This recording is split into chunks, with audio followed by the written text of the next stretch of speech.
Muy buenos días, Wilmer. Gracias por la presentación. Muy buenos días con todos y cada uno de los que están ahí conectados el día de hoy. Pues es eso, agradezco la presentación y sin más preámbulo voy a empezar a compartir la pantalla para arrancar. Muy bien. Estupendo. Aquí le aviso cuando ya la tengamos, está cargando y... ¡Qué rapidez! Sí, su internet está veloz, ingeniero, así que no va a haber problema. Sí, estamos Adelante. al día con los pagos. Bueno, arranquemos. El título está bien claro de la presentación, es Ley y Valor de Corte. Y lo que busco con esto es a todos aquellos que no están muy familiarizados con este tema, el tema que se hace en planificación de largo plazo, pues acercarlos un poco más y entender un poco más estas definiciones, ¿no? Bien. He dividido esta presentación en 4 partes. La primera sería valor del bloque, la segunda es determinación de la envolvente, la tercera leyes de corte, y finalizo con las fuentes de información. Pues arranquemos. Valor del bloque. Ya se ha dicho mucho sobre el modelo de bloques, el valor de bloques y demás. Para tener nosotros una idea un poco más, se puede decir a detalle, pues ya nos ubicamos, por ejemplo, en un terreno. Un terreno, una limitante, un espacio geográfico, donde tenemos ya perforaciones diamantinas hechas, ¿no? Ya se hizo previamente la prospección, la geofísica, geoquímica, y se determinó un área de interés donde es muy probable que pues encontremos ya mineralización. Pues esta área se delimita y nosotros pues hacemos lo que se llama los límites del proyecto y los límites del modelo. Evidentemente, esto de lo que les digo como límites son las líneas gruesas que vemos en este gran paralelepípedo. Tocando cualquier software minero, estos límites de un modelo de bloques vienen determinados por sus vértices. Por ello es que cuando van a ingresar a cualquier software les van a pedir las coordenadas mínimas y máximas en este, oeste y cota. Y dentro ya ven diferentes bloques, no necesariamente cubos, paralelepípedos llamémosles. Y lo que quiero hacer ver acá también es que tenemos una línea negra, llamémosle un nivel referencial, nivel de referencia, y si logran ver por debajo tenemos un bloque resaltado. Esta flecha hace ver que con respecto al nivel de diferencia, este bloque está 1, 2, 3, 4, 5, 6 niveles por debajo. 6 niveles por debajo, ténganlo eso presente. Y continuamos, hagámosle un zoom a ese bloque resaltado, y lo que tenemos aquí ya es un bloque en sí, de unas dimensiones X, Y, Z metros. Yo sé que han estado siguiendo las presentaciones de este Global Mining, y por ejemplo, en el primer día Ciro Alegre habló de la SMU, la unidad de minado selectivo, que por supuesto es determinar los tamaños, las dimensiones que va a tener este bloque. Por ejemplo, para un tajo abierto, lo que tenemos aquí pues sería un tajo abierto grande, cubre 15 metros de altura de banco, y las dimensiones. Es la unidad de minado selectivo que pueda extraerse y no perder las características geológicas. Ahora, estamos dentro de un bloque de todo el modelo grande. ¿Cómo se determina este bloque? Igual con cada vértice. Pues no. A este bloque se le posiciona y se le ubica en su centro. Por ello es que este centro, dentro del modelo de bloques, se puede entender que es como un fichero de datos, un fichero de información, que almacena información del llamado modelo de recursos. ¿Qué tipo de información? Numérica. ¿Qué clase de información? Por ejemplo, la topografía. Si bien es cierto, tenemos la geografía, el relieve, y hay bloques que van a estar de por sí debajo. Tendrán un 100% de topografía, bloques que estarán por encima, tendrán un 0% de topografía, aire, y bloques que están, ya se puede decir, compartiendo o no topografía. Esos tienen un porcentaje de topografía. Las coordenadas este, oeste y elevación, que son las del centro, porque el bloque se representa con un punto. Tenemos también la categoría. La categoría en dicha presentación también, la del primer día, pues es el nivel, cuando hablamos de recursos, el nivel de confianza geológica, ¿no? Que vamos de, por ejemplo, lo más alto, que es medido, indicado, inferior. Bueno, el recurso, pues ya saben que es toda ocurrencia mineral que yace en el terreno, Y la categoría será qué tanta confianza se tiene con respecto a esa información. El tipo de material, por ejemplo, hay sulfuros, óxidos, material enriquecido, de transición y demás. Todo esto lo tiene el modelo de bloques como códigos, como números. También tenemos leyes de elementos, cobre, molibdeno, zinc. Bueno, acá vemos que hay elementos de valor. Pueden haber también elementos penalizantes o castigos, ¿no? Que es arsénico, bismuto y demás. Tenemos información de gravedad específica de cada punto, de cada bloque. Está expresado en toneladas por metros cúbicos. Y tenemos fórmulas también geometalúrgicas que asocia elementos contenidos para poder decirnos, conjunto al tipo de material o el tipo de roca, cuál sería una recuperación esperada de este bloque, de este punto. Pues bien, hasta este momento tenemos ya el modelo de recursos en el centro del bloque. Y también nosotros podremos tener un modelo económico. Depende de en qué tipo de proyecto, qué tipo de mina y a qué tipo de nivel estemos, pues esta información económica la podríamos obtener, por ejemplo, con benchmarking. Quiere decir ver operaciones de características similares al de nuestro yacimiento, dimensiones similares a la operación que nosotros esperamos tener, y podemos hacer pues un comparativo, ¿no? Ir recabando cierta información. Hay también pues modelos tipo modelo de O'Hara, por ejemplo, de Víctor Rubeno, o reglas proporcionales, ¿no? De la regla del 0.6, de la potencia 0.6. Al fin y al cabo tendremos un modelo económico que específicamente no es un modelo de bloques, es información básicamente que la podemos recabar en una plantilla Excel que contiene esta información. Costo de minado, $1 por tonelada. El costo incremental, que si recuerdan el primer slide, pues hablábamos que tenemos un nivel de referencia y por debajo, evidentemente, el acarreo va a incrementarse, ¿no? No es lo mismo sacar una tonelada de una parte alta del pit que del fondo. Y por eso que vimos que teníamos, por ejemplo, 6 niveles por debajo.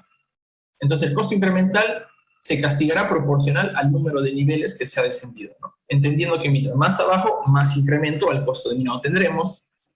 Un costo de procesamiento en $1 tonelada que dependerá de los procesos que tenga disponible el material a enviar. Unos gastos generales y administrativos, que son costos que no incurren directamente en el proceso, ¿no? Tipo mano de obra consumible se descarta y tenemos los generales administrativos, por ejemplo, las ventas, las oficinas o headquarters que le dicen. Tenemos también los precios de los metales de interés, precios proyectados a largo plazo, gastos de venta, porque evidentemente la gran mayoría de minas venden concentrados, pero hay incoterms, hay condiciones que dirán, pues, si el que vende, que soy la mina, lo dejo solamente en el puerto, o si lo subo al buque, o si del buque también lo traslado, si pago seguros y tal, los gastos de venta están ahí. Unas deducciones que se le hacen, también por pérdidas metalúrgicas, unas maquilas, como se conoce, y unas regalías que debe pagar nuestro producto. Toda esta información, modelo económico. Pues bien, ya tengo la información de recursos, que es información geológica, tengo información económica. Con ambos, yo ya podría tener un valor del bloque. Y para esto es muy interesante, miren. Para obtener el valor del bloque, pues es tan simple como la utilidad o el valor que va del bloque es tener sus ingresos menos sus costos. Simple. Y sin embargo, para dar el siguiente paso, calcular ya una envolvente, lo que nosotros tenemos que hacer es calcular pues el valor máximo que tenga el bloque. Pues, ¿cómo haría esto? Hay que hacer el hipotético caso que un bloque, a priori, pueda ir a cualquiera de estos 3 destinos que tenemos acá. Llamados en un destino 1 planta, un destino 2 el pago de exhibición y un destino 3 el botadero.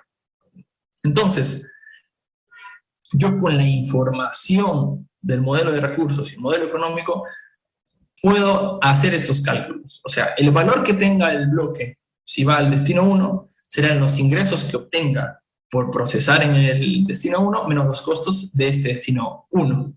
¿Qué quiere decir aquí? Miren, abajo hay una pequeña fórmula, ¿no? Este bloque evidentemente tendrá un tonelaje. Pues ¿cómo lo calcularemos? Con las dimensiones que ya vimos, ¿no? X, Y, Z, que me da unos metros cúbicos. Y como en el modelo tengo una gravedad específica, tendré una tonelada. Ahora dependerá si esta tonelada tendrá un porcentaje de topografía a través del 100%, va todo, y de acuerdo a lo que tenga se va restando. Con esta combinación ya tendré el tonelaje de este bloque. Ahora, si tengo, le puse ley A, porque es ley de un primer elemento de valor para este destino 1, supongamos el cobre, tengo la ley de cobre, tengo una recuperación del cobre que respecta a procesarse en el destino 1, y ello también lo multiplicaré por el precio del metal A, menos los gastos de venta del metal A, cobre, menos las deducciones. Y todo esto lo multiplicaré por el 100% menos las regalías, que es prácticamente la manera común en que se hace esto, ¿no? Te ponen regalías, es, por ejemplo, dicen el 3% del NSR, y a esto se le conoce como el NSR, y se le aplica el 3%.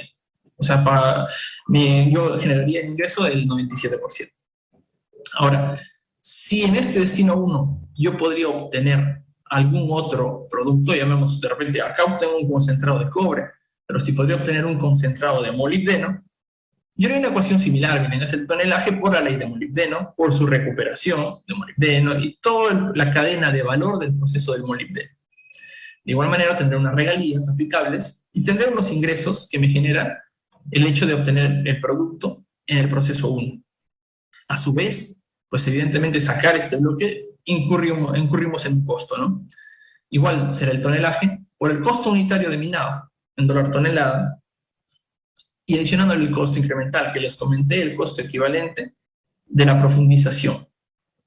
Un costo de proceso 1 de esta planta y generales administrativos. Con esta combinación obtendré el valor 1.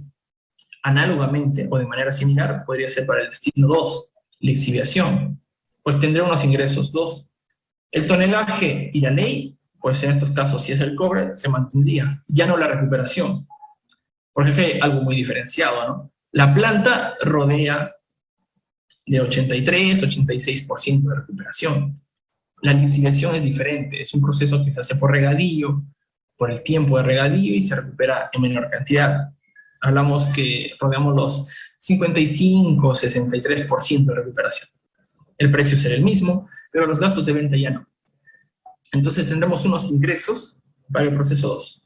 Y los costos para el proceso 2, pues el costo de minado se mantendrá, el incremental también, porque se trata del mismo bloque, no así los costos de proceso, que una lixiviación podría estar costándonos la mitad de un proceso de planta, ¿no? Y unos gastos generales administrativos que podrían cargarse a la lixiviación. Y finalmente, el destino 3 solamente están los costos de sacarlo y ponerlo al botadero, donde no tendremos ingreso, pero solamente costos, ¿no? Que son todo el costo de minado, el costo incremental, no el costo de proceso, porque no lo estoy procesando, y por lo general no el general y administrativo. Entonces, esto yo lo hago antes de cualquier tipo de optimización. Realizo esta valorización y de estos 3 valores, si el tipo de material lo permite, yo voy a determinar cuál ha sido el mayor. El mayor de estos 3, a priori, antes de cualquier optimización, irá a este punto, a este bloque, ¿no? Lo que nos dará predeterminadamente ya un valor y un destino. Y así lo haremos para todos los bloques. Y en realidad nosotros no lo hacemos. Ponemos la información y el software lo hace. Ustedes mismos también pueden codificarlo en un run del Python, por ejemplo, cualquier software, y tendremos esto. Ahora, ya que hemos valorizado el bloque y a priori ya sabemos a qué destino irá cada bloque, tenemos que determinar un envolvente, ¿no? Un cono, por así decirlo, óptimo. Antes de llegar a ello, nosotros tendremos que saber, evidentemente, que la estabilidad y la seguridad del tajo, pues viene de sus ángulos de talud. En este esquema lo que queremos mostrar es que para sacar el bloque que está solo acá, bloque inferior, no sacamos verticalmente el bloque en blanco, tenemos que sacar los bloques aledaños para generar una especie de cono que tenga un ángulo estable, que nos lo entrega geotecnia. Evidentemente, si juntamos los centros, acá tendríamos un ángulo de 45 grados, ¿no? Que de repente no sea el caso que le dé estabilidad a esa zona, a ese sector, pues pasaremos de repente al siguiente caso, en el que tengamos que inclinar el ángulo más. Entonces, si unimos estos centros, pues acá es la relación de 1 a 2, 26 grados, y así sucesivamente, ¿no? Hay que pensar que ya tenemos los valores, pero algo muy importante es tener la geometría, ya que cada bloque también internamente pues sepa que debe conectarse. Una vez que tenemos esto, pues tendremos todos los puntos o todos los bloques, tendremos toda la información importante que es los destinos y el valor, y tenemos los ángulos. Con ello, lo que he hecho acá es una tajada, y están los puntos, y la parte sombreada vendría a ser una tajada de lo que sería el cono óptimo. Para determinar este envolvente, pues todo software comercial lo que usa es el algoritmo del Lerch-Grossman en 3D. Se puede usar ahora también el pseudo-flow. Y hay otro software, tipo Simscape, que también te puede dar un envolvente final. Se sigue usando ahora como una metodología estándar y aceptada mundialmente el usar el Lerch-Grossman. ¿Y cuál sería la diferencia entre usar el Lerch-Grossman y el pseudo-flow? Al final entregan, yo por mi experiencia les puedo decir que el mismo resultado, ¿no? Una envolvente, si no es la misma, es muy similar. El tema es el tiempo de iteración. Hacer una corrida con Lerch-Grossman en un software normal, con 6 millones de bloques, más o menos con pórfido de cobre de gran capacidad, nos está demorando entre 25 a 30 minutos. Dependerá también del disco que tengamos, ¿no? Ahora, si hacemos esta iteración con pseudo-flow, demora entre 7 a 10 minutos. Se gana tiempo. Otra cosa importante, como les quería recalcar, si no quedó claro el porcentaje de topografía, por ejemplo, es aquí. Un bloque que está por debajo tiene 100% de topografía, como les dije, uno por encima 0, y este que está a la mitad tal vez tenga 50% de topografía. Ahora, si tenía yo un nivel de referencia, yo tendré más costos de minado incremental si estaría más por debajo, ¿no? Por ejemplo, este va a tener lo equivalente a la cantidad de bancos que esté por debajo del nivel referencial. Ahora, como ven acá también un tema de ángulos, ¿no? No es un mismo ángulo para todo el Tajo, evidentemente, y zonas que requieran de mayor inclinación, otras que sean más competentes y puedan ser más verticales. Como les mencioné, antes de hacer la optimización, yo ya sabía qué destino era el que generaba más valor por bloque. Por ello es que el envolvente va a abrazar unos bloques.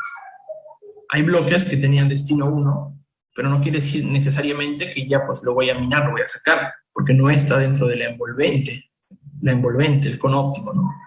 Porque de repente no ameritaba sacar todo el stripping que tenía por encima de este bloque.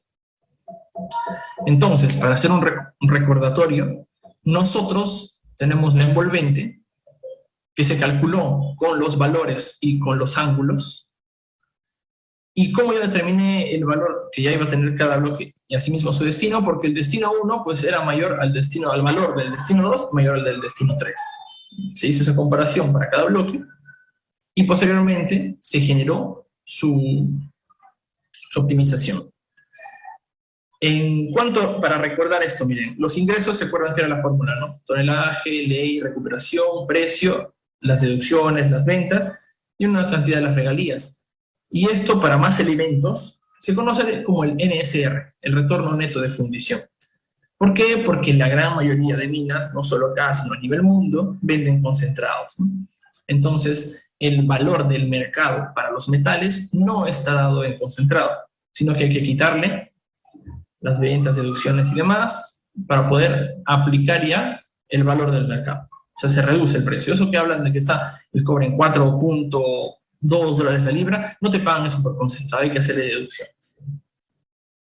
Entonces, ya que tengo el envolvente, yo llamaré que esto es una reserva potencial. Potencialmente puede ser reserva. ¿Y qué cosa será el mineral? Si hablamos con esta metodología, pues lo que vaya al destino 1, que es planta, y lo que vaya al destino 2, que es lixiviación, ¿no? Y desmonte lo que fuera al destino 3. Entonces, si yo determiné que es mineral, pues el NSR, todo ello, debe haber sido mayor o igual que sus costos, ¿no? Que son estos de aquí. Entonces, cuando vean, de repente hay información en diferentes reportes técnicos y dicen, ¿no? Hablan de un NSR cutoff o un NSR break-even, que ya vamos a ver esas definiciones, pues es aquel NSR que ha pagado sus costos y está dado en dólares tonelada de mineral, de mina. Visto, ya estamos viendo esto a un nivel esquemático, ¿no? Pero un poco llevándolo a un tema de 3D, cuando se habla de envolvente económica, yo les mostré una tajada. Sin embargo, el software nos entrega esto, ¿no? Entonces, un cono invertido. Y dependiendo del software, estas líneas pueden unir los centros de los bloques a sacar o simplemente contornear los bloques a sacar. Pero con esto no se hace planeamiento. Yo necesito esta envolvente económica que me sirva de guía para yo hacer un tajo operativo. En este tajo operativo, diseño operativo, PIT operativo, yo ya le habré introducido las rampas. Y como ven acá tengo plataformas de desacople geotécnico. ¿Por qué? Porque no van a encontrar un tajo en el que sea una pared completamente lisa hasta encontrar la otra rampa. Esto generaría fallas circulares. Entonces tiene que haber una altura de desacople para generar estabilidad en este tajo.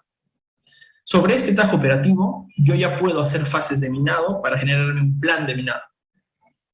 Adicionalmente, hay un error, evidentemente, porque ya no se trata del mismo cono económico óptimo, sino de un tajo operativo. Como regla estándar, en el mercado se observa que existe una tolerancia o como práctica de más o menos un 5%. Quiere decir que todo el tonelaje que yo puedo obtener acá, con el tajo operativo, como este es una guía, yo puedo estar más o menos 5% por arriba o por debajo del tonelaje, ¿no? Y estaría bien. Otra cosa es que yo hasta este punto no he hablado nada del tema tiempo, porque los algoritmos que me generan esto hacen una programación dinámica mediante una teoría de grafos o de flujos y hacen como que todos estos bloques salen ya mismo. Y sale pues la envolvente de cierre máximo o de valor máximo entre todas las posibilidades que se han analizado. No hay tema tiempo. Y ahora veamos un tema acá de leyes de corte, que se puede decir que es el corazón de esto. Ahora, leyes de corte, si ustedes entran a, por ejemplo, YouTube y libros, se ha hablado mucho. Y lo que yo quería hacer es más o menos posicionar dónde están estas leyes de corte. Me explico mejor. He considerado, para esta ocasión, comentarles sobre 4 leyes de corte. La primera, que es la ley de corte de equilibrio, también conocida como ley de corte externa, ley de corte de mina, o la bibliografía, más comúnmente en inglés, el break-even cut-off grade, el break-even de equilibrio. La segunda, que es la ley de corte marginal, la ley de corte también interna, ley de corte de planta, o internal cut-off grade. Tercera, la ley de corte entre dos procesos, o cut-over. Y una cuarta que llamo la ley de corte óptima, o si no la optimum cut-off grade, leyes de corte. Yendo una por una, las definiciones que vamos a ver de las 3 primeras las he tomado de, pues, Introducción a las leyes de corte, el libro de Jean-Michel Rendu de la SME. Pues la ley de corte de equilibrio, break-even cut-off grade, es esa definición, ¿no? Si se tiene la opción de dejar el material expuesto en el terreno bajo ningún costo, o sea, en otras palabras, supongamos que si este es el relieve del terreno, ya nos lo minamos y ya alcanzamos el final del diseño, quiere decir que ya está expuesto todo, ¿no? Entonces, ¿qué pasa con estos bloques que están ya expuestos? Y que dejarlos en el terreno no nos genera ningún costo, nos generará un beneficio, pues debería minarse solo si su ley es suficiente para pagar por los costos de minado y procesamiento, porque este material puede minarse sin desbroce, entre comillas. Entonces, recuerden que para obtener la envolvente ya se hizo esta optimización. Entonces, sacar este bloque no es tanto así, sino que hay que sacar también todos los bloques del ángulo de la estabilidad. Entonces, más que seguro que si ya hicimos la optimización, pues esto no se puede hacer más, ¿no? Que esta definición es la que le da origen a la ley de corte de break-even. Sin embargo, si vamos al tema de fórmulas, la ley de corte de equilibrio de break-even, pues se calculará poniendo en el numerador todos los costos, costo de minado, costo de procesamiento, generales administrativos, y en el denominador, pues lo que conocimos en su momento como ingreso o NSR, ¿no? Que es la recuperación, el valor y los gastos de tratamiento posterior, deducciones, maquilas, ventas. En el break-even, entonces, yo estaría considerando todos los costos para el bloque. Si vamos al marginal, es una situación distinta, que ya no puse la línea de relieve o de topografía punteada, sino que la puse entera, Y tenemos acá el límite de diseño operativo que ya vimos. Entonces, el material que está aquí adentro, sí o sí, ha de minarse. Bajo este escenario, tenemos un bloque interior. Y supongamos que sea un bloque que nos haya dado como destino 3, o sea, el botadero. Pero, como este bloque ha de minarse sí o sí, va a pasar por se puede decir, un segundo análisis en este caso, ¿no? Dado que el material sale del terreno, se puede decir que ya se pagaron sus costos de minado, porque va a salir, sí o sí va a minarse. Entonces, si quitamos el costo de minado, este bloque será capaz de pagar sus costos de procesamiento. Si este bloque, que iba en un inicio al botadero, pero paga sus costos de procesamiento, pues se podría generar un valor de repente menos negativo, y por tanto enviarse el proceso. Por ello es que una ley de corte marginal o interna no considera el costo de minado, porque ese costo, entre comillas, ya se pagó al hacer la optimización. Y considerando el costo de proceso y los generales administrativos, solamente se podrá determinar si ahora va o no va el proceso. Y entre dos procesos, acá por ejemplo, ya tenemos este bloque, que sí o sí va a salir, y si este bloque tuviera la posibilidad, si da su geometalurgia y su tipo de roca y alteración, podría ir de repente a un proceso 1, como vimos en su momento, hipotéticamente a una planta, o proceso 2, el PAD de lixiviación. ¿De qué dependerá? Pues de los valores, ¿no? En este caso, esta es la fórmula general. Tenemos todo lo respectivo al proceso 1, y se le resta lo respectivo al proceso 2, sus ingresos y sus costos. Esta fórmula, cut-over, que el término lo tomé de Brian Hall, del libro de 2014, de Optimizando las leyes de corte, es para mí la expresión más general, porque ya no llamemos que de repente son dos procesos estrictamente, sino dos cursos de acción, dos destinos. Porque si se tratase, por ejemplo, de que tengo para este análisis de este bloque la posibilidad de enviarlo a la planta o al botadero, el botadero no me genera ingreso, esto sería cero.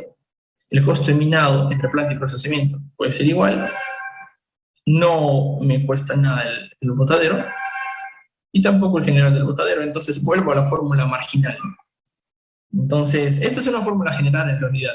Esta es una ley de corte para dos cursos de acción de un material dentro del tajo. Ahora bien, en cuanto a la ley de corte óptima, Optimum Cut-off Grade, acá sí lo he tomado del libro de ley, que he puesto en 2016 porque es la fecha en la que estuvo traducido pues al español. Y esto me va a remontar a hablar del libro de ley de la década de los 90. Y si hablamos del libro de ley, de la definición económica de mineral, tenemos que hablar del paper de ley, que es de 1964. Entonces, ¿qué menciona aquí? Que hay 3 leyes de corte económicas y 3 leyes de corte limitantes, 6 leyes de corte, la cual solo una de ellas es posible bajo cualquier conjunto de condiciones operacionales. Y la mejor forma de examinar las interrelaciones es calcular la variable B, el valor, el cual es el incremento en el valor presente por unidad de recurso utilizada que se tiene que maximizar. Cuando aquí hablamos ya de valor presente y de capacidad utilizada, de repente año con año, ya estamos en un escenario en el que ha entrado a tallar un plan minero, un tiempo, ¿no? Porque no hay otra cosa que podamos hacer nosotros para determinar un valor presente neto, el valor del dinero en el tiempo, tiene que haber un tiempo. Y dicho de otra forma, o con otras palabras, veamos esto. En cuanto a leyes de corte, lo que yo podría decirles ya para un poco ponerlas en un espacio, es lo siguiente. Yo considero que hay unas leyes de corte pre-vida de mina o pre-lomo. O sea, que vamos a tenerlas antes de calcular el lomo. O sea, como input o como parámetro de entrada. Me explico. Ya tenemos el relieve y la topografía final diseñada, perdón, el tajo final diseñado. A esto le vamos a hacer las fases de minado y con ello vamos a poder hacer un plan vida de mina. Y si tenemos la estrategia de hacer una ley de corte de equilibrio o break-even, podremos también, antes de cualquier plan, ya determinar cuál será el mineral que vamos a extraer. Entonces, haciendo el secuenciamiento, pues podremos llegar, ¿no? Por ejemplo, vamos desde cero, pues acá sacamos el primer año de puro estéril, sacamos el segundo año, y como vimos en la charla también del colega, me parece, Fabián, el doctor de Chile, pues claro, hay que llenar la capacidad, tratar de llenar la capacidad de planta al máximo con nuestro diseño.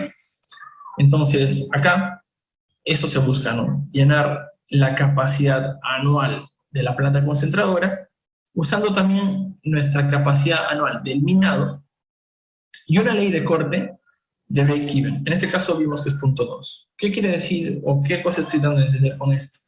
Yo defino mi tajo final, como lo ven. Yo definiré mis fases de minado y también el mineral que voy a sacar con una ley de corte de break-even.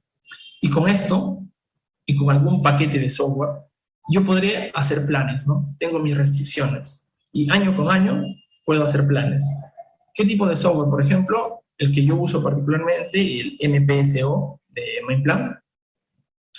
Aplico programación lineal año con año. Programación lineal, ¿qué quiere decir? Pues que tengo restricciones y una función objetivo que es maximizar el valor presente, cada año. Entonces, ¿qué restricciones tengo? Como les comenté, tengo la capacidad de la planta, capacidad de molienda. Como bien saben, la planta concentradora, pues su capacidad o su restricción es la capacidad que los molinos muelen día o año, ¿no? Tengo la capacidad del minado. La capacidad del minado, la capacidad de la mina que me dan los equipos de carguillo, ¿no? Las palas. Perdón.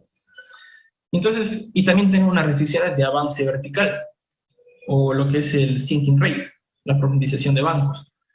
Con esto, ya son mis restricciones, tengo que obtener lo mejor que pueda. Y a priori ya le dije cuál es la ley de corte, o sea, ya le dije qué es el mineral, y punto. Y así año con año, ¿no? Quiere decir que si ustedes hacen el uso de ese software, ustedes hacen el año 3 y no pasa nada, se queda ahí. Hacen el año 4 y no pasa nada, y van haciendo camino al andar, por así decirlo, hasta terminar de consumir las reservas. Y acá en este hipotético caso es el caso 9, ¿no?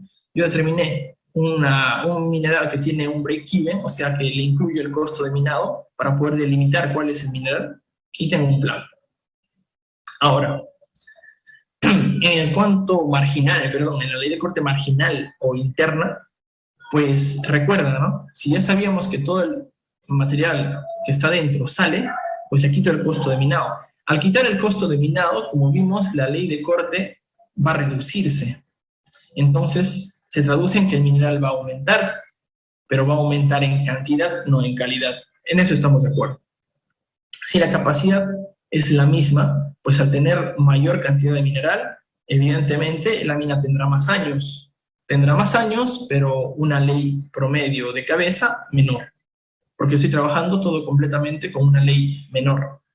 Antes de hacer el plan, yo ya en el software hice las fases, le dije lo que era mineral, y solamente con estas restricciones, como les comenté, de capacidades, de profundizaciones y de precedencia de fases, genero un plan, año con año, paso a paso, de atrás para adelante. Que si yo empiezo a trabajar, llego al año 6, no pasa nada, vuelvo al año, hago el año 7, no pasa nada, y empiezo a avanzar, ¿no? Hasta terminarlas. Y ya veré, de repente, este es un caso bastante hipotético. Como les digo, hay planes en los que el movimiento total va y luego va decreciendo en el tiempo, ¿no? Y en cuanto al cut-over, para trabajar con ello, pues simplemente podemos trabajar con la lógica del marginal, solo que internamente ya el material se puede distribuir de mejor manera, ¿no? De repente, de todo el material, una parte va al proceso 1, otra parte al proceso 2, y estaríamos mejorando ya internamente, año con año, los procesos para generar mejor valor. Pero nos está faltando una ley de corte. Esa ley de corte le llamo pre-plan, o sea, las que entran. Ahora veamos la que se llama post-plan vida de mina. Post-plan vida de mina, leyes de corte, sí, las óptimas. ¿Por qué? Porque miren este escenario en el que ya tenemos pues el pit y el material definido, y consideramos que ya estamos ante el material marginal, por ejemplo. Entonces, en este caso ya hicimos las fases y vamos a realizar el plan de minado. Sin embargo, vamos a estar de acuerdo que no podemos atacar los primeros años de una operación que recién empieza con leyes pues que estén apenas sobre lo marginal, porque es muy probable que no pague la inversión que por tantos años se ha hecho, ¿no? Para construir una mina hablamos de 5 hasta 10 años de inversión y nada de ingreso. Entonces, ¿Qué se hace en este caso? Pues ya no una programación lineal con un software como les mencioné, el MPCO, sino ya será una programación dinámica con una función recursiva que haga que sea una estrategia global, una estrategia LOM, en la que no solo se hay el óptimo valor del año que estamos haciendo, sino también de lo restante o de lo remanente, de la reserva remanente. En pocas palabras, esto con un paquete comercial como el que, bueno, hemos usado también en la mina, es el Comet.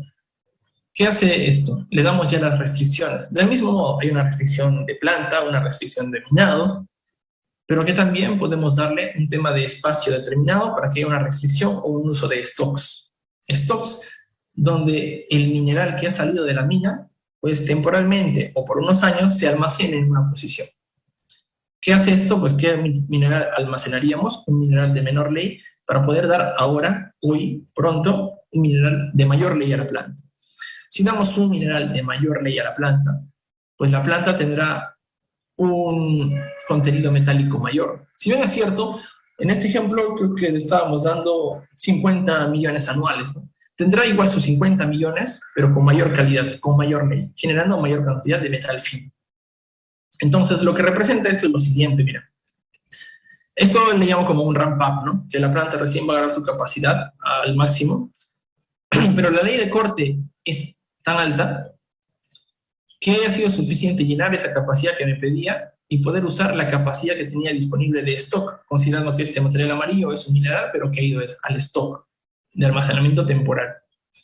Al siguiente año, de acuerdo a la estrategia global, porque se ha optimizado todo, en este caso no quiere decir que yo hago la iteración para el año 2 y todo se quede estático, no. Hago la iteración y me genera todo un plan ya realizado, ¿no? Todo un perfil. Acá no puedo ir año con año. Acá se hace toda la iteración por completo. Se hace la teoría de ley. Entonces, año con año, la ley de corte va reduciéndose hasta llegar acá al marginal, por ejemplo. ¿Y qué se llama esto? Pues una política de leyes de corte. ¿Y qué hago yo? Todo el material que está entre una ley de corte y lo marginal, que es este material, este mineral amarillo, yo almacenarlo temporalmente, de tal manera que llegado unos años que ya haya agotado lo que sale del tajo, pueda reclamarlo, ¿no? Y terminarlo con un mineral, evidentemente, de menor ley. ¿Qué obtengo con esto? Obtengo que si antes subí la ley, mejor mineral ahora, y para la posteridad un peor mineral. Un mejor mineral ahora implica un incremento en las ventas, porque ya vimos que los ingresos tienen que ver con los tonelajes, en este caso es idéntico para cada año, porque es la capacidad de la planta, y tenemos una ley y una recuperación. La recuperación por lo general se mantiene, como lo dije, en ese rango, ya vemos 85%, pero una mejor ley hará un mejor valor presente ahora. Y por ello es que acá le damos las restricciones y año con año, una vez que ha terminado de correr el caso LOM, nos genera las políticas de leyes de corte. Es entonces que al llamarle yo post-plan vida de mina, en este caso las leyes de corte, año con año, y eso es un resultado, un output. Y bien, ya para casi finalizar esto, pongo fuentes de información, pero no pongo fuentes de información a modo de bibliografía, sino que pongo fuentes de información a modo de reportes técnicos. Y acá quisiera así ya cederles a ustedes, pasarles el balón a ustedes, ¿no? ¿Por qué? Porque miren, luego a la presentación que hizo el primer día Ciro Alegre, donde habló de reportes técnicos y explicó inclusive el nacimiento del reporte técnico con estándar canadiense, el 43101. Eso es cierto. Ahora, lo que yo quiero acá dejar en las fuentes es de lo siguiente, miren, para poder existir una declaración formal, oficial, de recursos, de reservas o inclusive resultado de exploración, las bolsas de valores más importantes que se encuentran en las capitales, pues evidentemente de los países o estados más importantes, piden requisitos o estándares mínimos que deben cumplirse, que pasan por una revisión y escrutinio y que luego ya son publicados. Porque esta información sirve para que las empresas que están buscando hacer realidad proyectos mineros se financien. Entonces, Vayámonos al link que está a la derecha, ¿no? El link que está a la derecha nos muestra las bolsas más importantes a nivel mundial. Y vemos que está acá, por ejemplo, TSX, que es la bolsa de Toronto, y la bolsa de Estados Unidos, la bolsa de Londres y demás.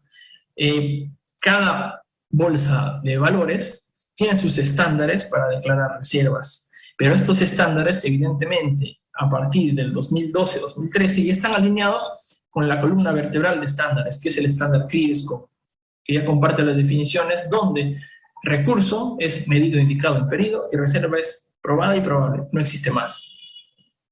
Ahora, ¿por qué yo les señalo Toronto y Estados Unidos? Toronto porque los reportes técnicos, el 40-45% de reportes técnicos a nivel mundo están en Toronto, en la bolsa de valores de Toronto.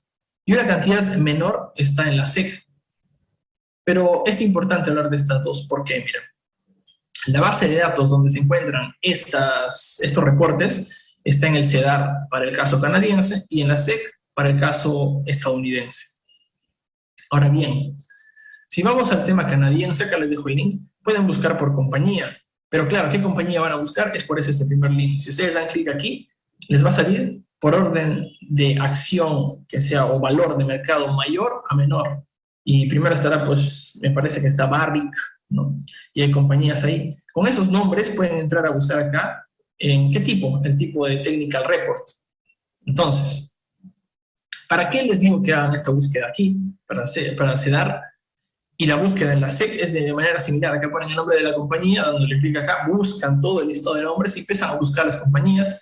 Y donde vean un formulario 10K o 20F, descárguenselo. ¿Por qué les digo esto?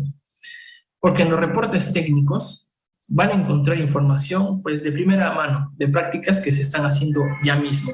Si ustedes quieren saber, por ejemplo, de operaciones que están haciendo la transición de Tajo a subterránea, o que inclusive ya están operando la operación mixta Tajo y subterránea, la van a encontrar en ambos, principalmente en CEDAR. Como ayuda, está la compañía Centamin con su mina Sumcari en Egipto, cerca del Mar Rojo, donde es un tajo abierto que es de oro y es tajo abierto y subterráneo al mismo tiempo. Y van a ver cómo calculan sus leyes de corte, sus métodos de minado. Evidentemente es una sola planta, entonces la parte del denominador en la ley de corte es la misma. Que van a ver también minas del Congo, que por ejemplo Barrick está también haciendo este tema de operación mixta y van a ver ahí qué consideraciones tienen. O vamos también a ver a minas de Chile que están declarando bajo este estándar canadiense, el 43101, que el relave es un recurso. Están poniendo el método de minado y vean, ¿no?, cómo entran las rotopalas a minar relave. Acá está la información, como les digo, ya lo último que se está haciendo, y esta información del CEDAR pasa por revisiones de expertos, porque tiene carácter de ley. No es que todos los reportes que se encuentren acá no pasan por una revisión y una firma de personas competentes, que de no cumplirlo, pues tienen penas, tienen castigos, como la prisión, por ejemplo, y seguros millonarios. Pasado al lado de la SEC, que es el estándar americano, hay minas que cotizan en esta bolsa. Entre ellas está Sauder Perú. Si ustedes ponen Sauder Perú, entran y van a ver la información de Cuajone, de Toquepala, los costos, los permisos, las fases, absolutamente todo lo van a encontrar acá. Por ejemplo, algo que me llamó mucho la atención cuando entré a la SEC, pongan a Vale, la brasileña, y van a ver el proyecto Carrajas S11D, que es una mina trackless. ¿Qué quiere decir? Que no hay camiones mineros, sino que la pala automáticamente mina del frente a faja. Y ahí salen los costos, ahí sale su ley de corte. Como adelanto, pues su ley de corte ni la usan porque la ley de cabeza es tan alta que supera por creces la ley de corte. Y en fin, van a ver mucha información acá. Yo los invito a que la revisen, que vean información de todo tipo. La mina Aitik de Suecia, que tiene línea trolley, por ejemplo, y demás. Ahí van a ver también reportes donde ya hablan de implementar flotas autónomas y cuántos son los costos, qué consideraciones tienen en el diseño y demás. Pues yo los dejo hasta ahí. De repente tienen algunas preguntas, no sin antes recomendarles y sugerirles para los que no están suscritos, hay un canal en YouTube que se llama Audio Minero. Es un canal que lo hice hace un tiempo pensando en apoyarlos, ¿no? Es el libro de Hastrulit, Gupta y Martin, el Open Pit Mine Planning and Design, pues traducido en pequeños audios en español, ¿no? Para que lo puedan escuchar. Está en YouTube y pues sería eso de mi parte. A ver si hay alguna consulta y todo, bienvenido. Claro que sí, ingeniero Rolando, ahí vamos. Esperemos que aumente sus seguidores, ¿no? Es muy interesante realmente la información que usted nos ha compartido, enriquecedora, y es lo también que me gustaría resaltar es cómo usted ha venido siguiendo las ponencias anteriores, ¿no? Desde el primer día con el ingeniero Ciro, a, el día de ayer también, y justamente también eso nos ayuda a nosotros porque usted ha visto qué temas hemos tocado, qué temas lo hemos tocado superficialmente, y usted puede también profundizar aprovechando el suyo, ¿no? Y que eso nos ayuda a tener este conocimiento holístico que estamos buscando, porque justamente los temas que nosotros les proponemos a los ingenieros son complementarios, para que así al final pues, tengamos una vista general de lo que se está llevando acá en el Congreso. Entonces también la bibliografía final, la verdad, muy interesante porque para nosotros como estudiantes es muy difícil conseguir información de primera mano y no sabía que podíamos obtenerla de esta forma, así que creo que eso también muchos de nuestros asistentes también se lo estarán llevando, habrán tomado nota y bueno, vamos a dar ya inicio a la ronda de preguntas porque también el tiempo nos va a comer. Entonces les recuerdo chicos que pueden hacer sus preguntas a través del link que ya se ha proporcionado en el chat de Zoom, el chat de Facebook Live, y también recuerden mencionar sus nombres, la empresa e institución a la cual pertenecen. Vamos a ir con la primera pregunta, ingeniero, y esta viene de parte de Eddie Efraín Charajanina, que es de la Puno. La pregunta es, ¿qué tipos de software me puede recomendar para realizar una simulación efectiva? Sí, en cuanto agradezco la pregunta, en cuanto al software, les voy a ser bien sincero, usen el que puedan tenerlo a la mano, usen el que les dé la licencia, porque en realidad les va a servir también para comparar los resultados, ¿no? Por ejemplo, yo he podido ver resultados que nos envió una empresa que hace la optimización con Weedle, y yo obtuve con los mismos datos una optimización con el MineSite o MinePlan que se llama hoy día. Y si comparamos, son prácticamente lo mismo, solo que el Weedle nos dio el contorno del bloque y el MineSite unió los centros del bloque, ¿no? Pero si lo vemos es igual. Ahora, pues recuerden que eso nos da una guía solamente. Al final, nosotros tenemos que diseñar el tajo operativo, y ahí viene el criterio, ¿no? Habrá alguien que tiene aquel tajo y el operativo lo hace que envuelva, o habrá alguien que lo haga adentro, o alguien que lo haga a la mitad, ¿no? Y ahí ya viene la variación. Si te da la variación entre uno y otro, pues apenas un bloque entre uno y otro optimizador, habría que revisar bien los parámetros que se han puesto, porque a priori los resultados son los mismos. Si lo hacen en Simsted, por ejemplo, le va a dar lo mismo. Si lo hacen en Datamine, le va a dar el mismo resultado. Y acá lo que diferencia es ya como el ingeniero, o sea, ustedes, nosotros, hacemos el tajo. En pocas palabras, lo que yo digo es, dale la misma envolvente a 5 ingenieros, te van a dar diferentes tajos. Y aquí venía el criterio. Si tú me dices a mí que te recomiende, yo te recomiendo el que tengas la licencia. El que tenga la licencia, aplícalo, úsalo, analízalo, hazle más iteraciones, más corridas, varíale parámetros y tal, para que veas cómo trabajan, ¿no? Es eso. Muchísimas gracias, ingeniero. Vamos rápidamente con la siguiente pregunta que viene desde Arequipa. José Zunia Paza de la UNSA. ¿La ley de corte marginal es la misma en Open Pit que Underground? ¿Y qué pasa con los costos operacionales en los últimos años de mina, ¿no? Me refiero a los equipos de cargueo, ya que las toneladas métricas son menores. Excelente pregunta, fundamental. ¿Por qué? Porque si bien es cierto, cuando yo les hablé de un tajo abierto, se hablaba de que el material que estaba en el cono sí o sí salía. Entonces, bajo ese escenario, según algunos autores, recomiendan que pues, se puede obtener algo más de valor de ese bloque que iba a salir al botadero. Si de repente tiene algo de ley y paga su proceso, procesémoslo. Pero ese escenario no es el que se da en una mina subterránea.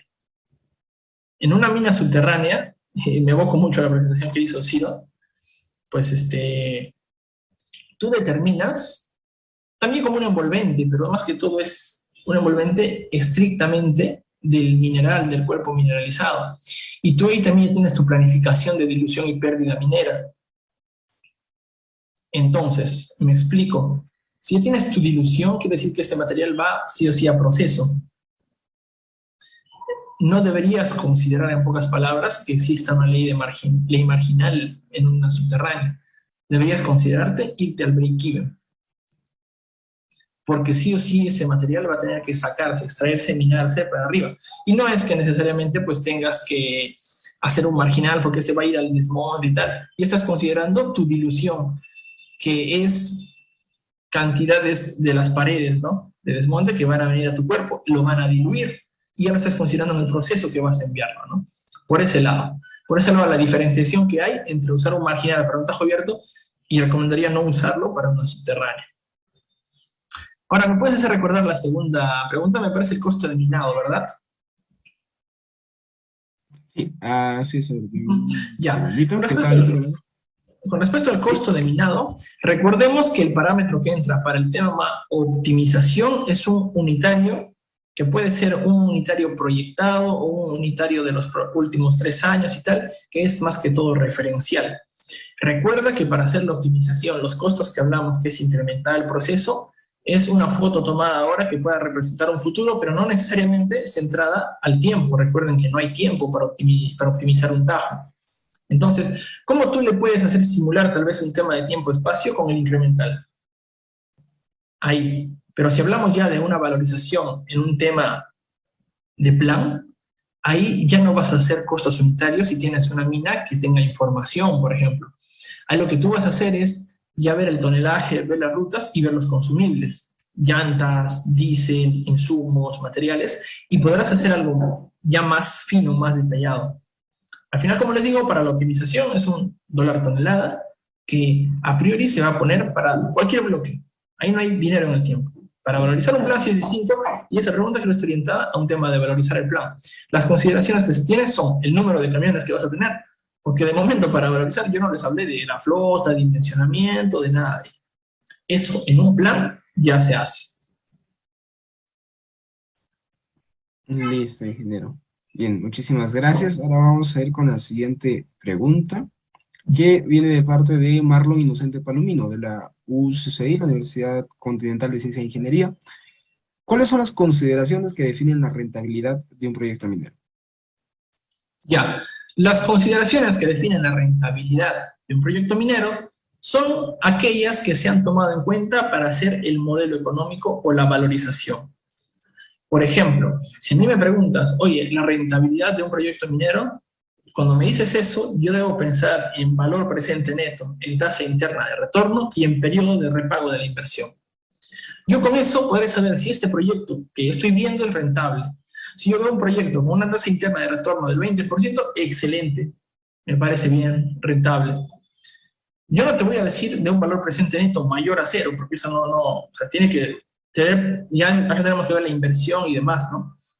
Ahora, ¿qué hice yo para obtener esa tasa interna de retorno, ese valor presente neto y periodo de repago? Que me gustaría ver un periodo de repago de repente, pues de 4 años, 5 años, pero se dependerá también de cuánto vive el proyecto. Para mí, con eso mido la rentabilidad.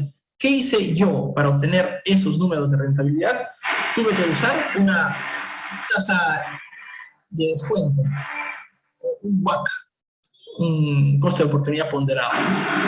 Yo veré eso. Pero bien, ¿qué más tenía que hacer yo para obtener un valor presente neto? Un flujo de caja, el precio del metal, súper importante. Capacidades, costos, años de vida. O sea, la cantidad de reservas entre la capacidad de la planta de los años de vida. Todo que use para la valorización para mí es importante. Y eso se produce en estos 3 indicadores de rentabilidad de un proyecto que te he mencionado, ¿no? Estupendo, ingeniero, muchísimas gracias. Y ahora, para terminar, tenemos un tocayo mío, de parte de Wilmer Arturo Paredes Quispe, de la Universidad Nacional del Altiplano. Él nos dice, magnífica ponencia, ingeniero, mi pregunta es, ¿qué parámetros se deben considerar para determinar la ley de corte óptima en el caso de que se tenga más de 2 metales para extraer? Perdón, la primera parte no te lo escuché. O si lo pueden poner en el chat del Zoom. Claro, se lo vuelvo a leer y lo escribo en el chat del Zoom para que lo puedan ver también. ¿Qué parámetros se deben considerar para determinar la ley de corte óptima en el caso de que se tenga más de 2 metales para extraer. A ver, lo coloco ahorita, un segundito, por favor. Ujú. Listo. Ya lo vi. ¿Qué parámetros se deben para la ley de corte óptima? Pues para mí los primeros parámetros que se deben determinar son las capacidades que limitan la operación, que también lo dice en el libro, ¿no? Que son tres: la capacidad máxima de minado, la capacidad máxima de procesamiento y la capacidad máxima de ventas, o pues de la fundición y tal. Por lo general, la gran parte de las operaciones mineras, por no decirte todas, un 90%, su capacidad limitante es la del proceso, la del procesamiento de planta. Con ello, nosotros ¿qué tenemos que ver? Esa cadena de valor. Entonces, con la cadena de valor, mejor dicho, te digo esto, los ingresos menos los costos, tenemos ahora un ritmo de consumo y de capacidad. ¿Cómo yo sé que es lo máximo o la ley de corte óptima?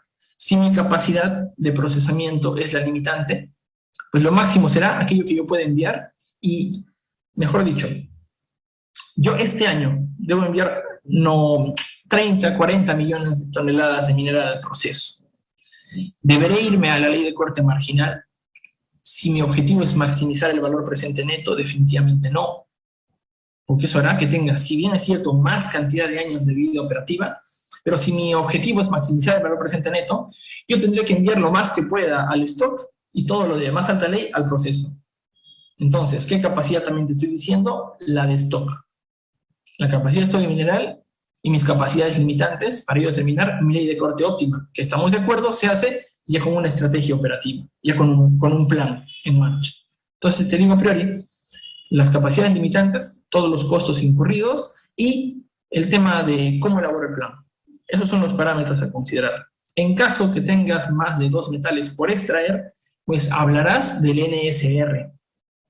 Porque vimos la fórmula, ¿no? Y para el metal A hay unas fórmulas, para el metal B hay otras fórmulas, para el metal C sí habrá más. Tendrás concentrado de cobre, de zinc, de molibdeno, de lo que tú quieras, pero ya tendrás unas fórmulas de valor. Estupendo, ingeniero, muchísimas gracias. Bien, con esto hemos culminado la ronda de preguntas.